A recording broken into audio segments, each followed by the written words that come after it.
Hi everybody, welcome to TIA Now. I'm Clarence Reynolds. A company needs more than just high quality products and services these days. Customers are prioritizing corporate social responsibility and holding companies accountable for affecting social change. TIA is no exception. We've partnered with the nonprofit Souls for Souls. And joining us is TIA board member Betty Mineta, President and CEO of Argent Associates.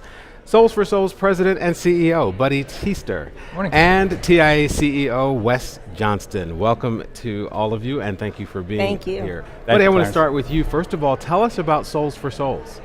So we've been around since 2006, and since we started, we've distributed about 30 million pairs of shoes in more than 125 countries. So we've worked around the world. We also work right here at home in the United States, which is important for us.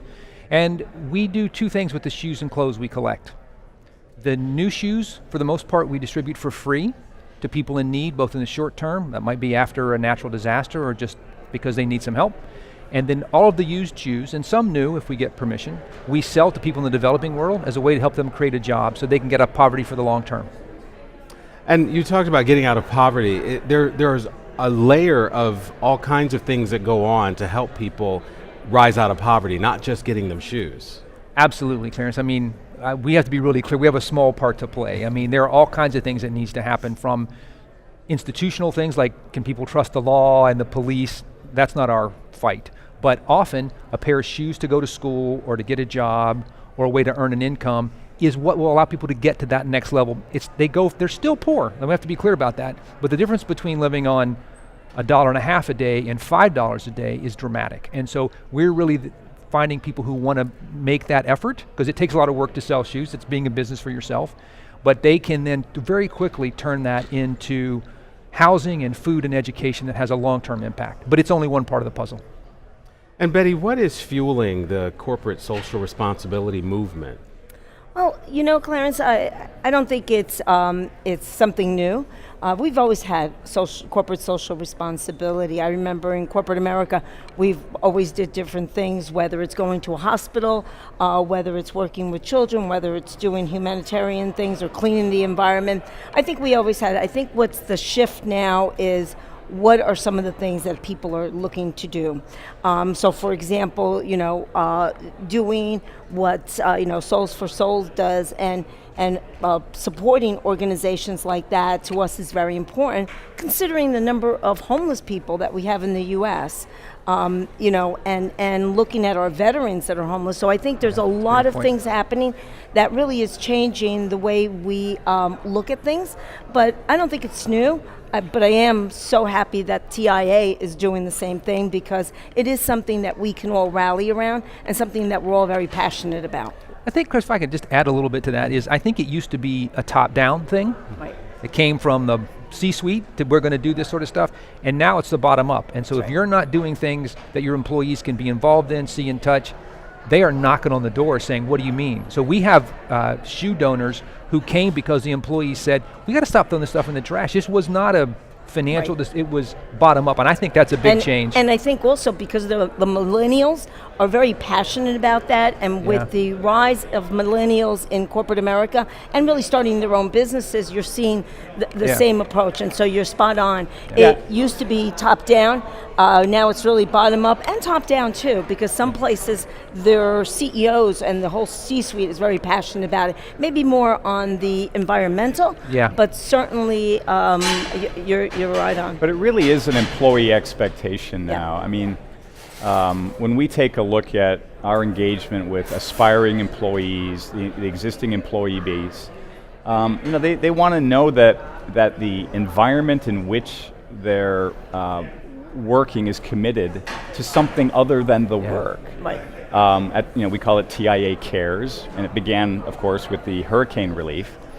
But when we made the decision, Clarence, for Souls, we saw with Buddy and the team a little bit of a kindred spirit, right? I mean, if you take a look at TIA, we're trying to reach an industry that's global in hundreds of countries, as is Souls for Souls.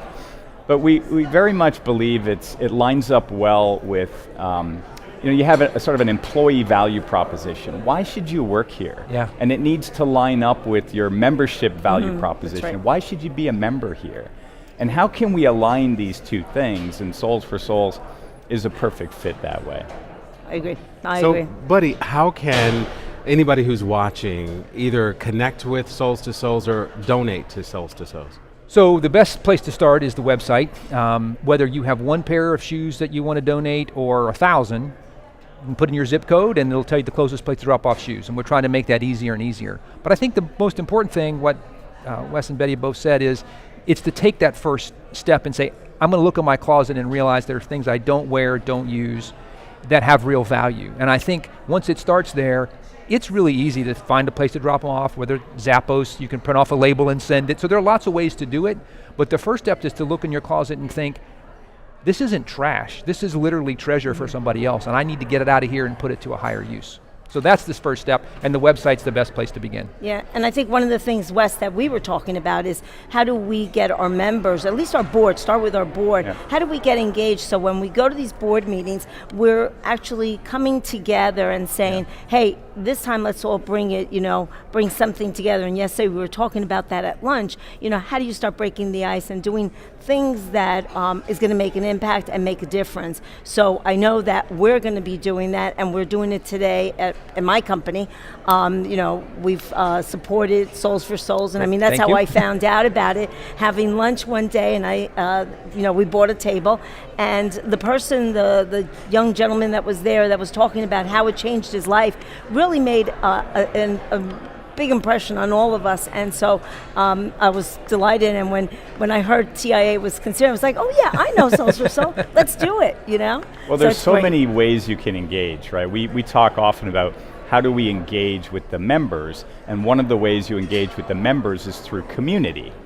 And one of the ways you do that is by having a CSR program and CSR sponsorship, CSR commitment, and Souls for Souls certainly does that for us. And one of the things that we can help do with your members, your board, however you'd like to think about this, is create those opportunities to get hands-on, right? I mean, this work doesn't work if you don't donate, right? That's right. That's where the shoes, and that's what fuels this. But there are also ways that we can help your members and their employees give back to their communities. So whether that's to, for example, our board is meeting next month, and we're going to be in Alabama.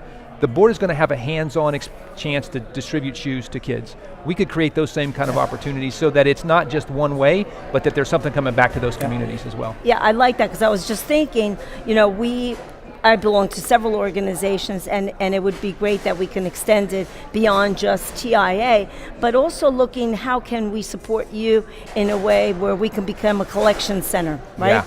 So for example, I don't know where all the collection spots, but a lot of our members, we have facilities in New York, New Jersey, Detroit, Florida, South and North Carolina. So there could be areas where we have warehousing. It can become That's a huge. spot, and that can be a support for you all. Another thing that I just found out, we have a bunch of shoes that brand new, that were left on pallets in our facility, and nobody claimed them, and it's unclaimed. So unless they pay the bill, then Right. they're yours. Nice. That's unexpected. Yeah. You don't hear that too often. Rarely are things unclaimed, that's Yeah, for sure, yes, that's for sure. yes. But I think one of the things that I think is important about CSR, and I think Souls for Souls is a part of that, is you don't have to write a big check, right? Mm-hmm. Lots of times companies, especially, they have facilities, they have expertise. Like so much of the talk here has been about supply chain. Right. We know, for example, that lots of manufacturers in Asia have shoes that the retailer's not going to buy. So they're kind of stuck in this limbo. Mm-hmm. There are supply chain experts in this room right now who could help us find that stuff. And right now it's wasted opportunity. Mm-hmm. And we could put it to work. But you have to really know your way around to say, I think it's there. Yeah. Just like you said, Yeah. there are thousands of examples of unclaimed shoes. That's you just right. have to know what the Have to know, supply chain exactly. and really have, and that's kind of our blockchain and a lot of different now technologies that allows you to do the whole full sweep and from origin and destination where everything is. So love That's a to great talk point. further on that. Excellent. Well, we're going to put a link to the Souls for Souls website. Thank you. Right below this video, so you Great. can click on that for more information. Thank you all for being with us. Thank you, Clarence, and thank you, Appreciate it. buddy, Thank for you your both. Clarence. support. Appreciate it. Thanks, Thank buddy. you. Thanks. And of course, you all can reach out to us on Facebook or Twitter. Look for hashtag TIA Cares on Twitter. And you can see more videos at TIAnow.org and on our YouTube channel. We do have a bittersweet goodbye to one of our integral TIA Now members who will be leaving us for a new adventure, and we wanted to say a farewell to Claire Johnson, who has been the backbone of TIA Now, and we are happy for her next journey, but sad to see her go as well. Clarence, I have to amplify that. I was on stage earlier talking about my first year, and of course we adopted the values of high performance and accountability and teamwork are just two of them. And Claire, I try to be thoughtful in what I do. I try to observe. And I think you and this broader team deserve just a whole host of credit for the teamwork, the passion, the spirit, the excellence that you bring to these productions and to the office. We're going to miss you. Good luck. Good luck. Well, thanks for watching, everybody.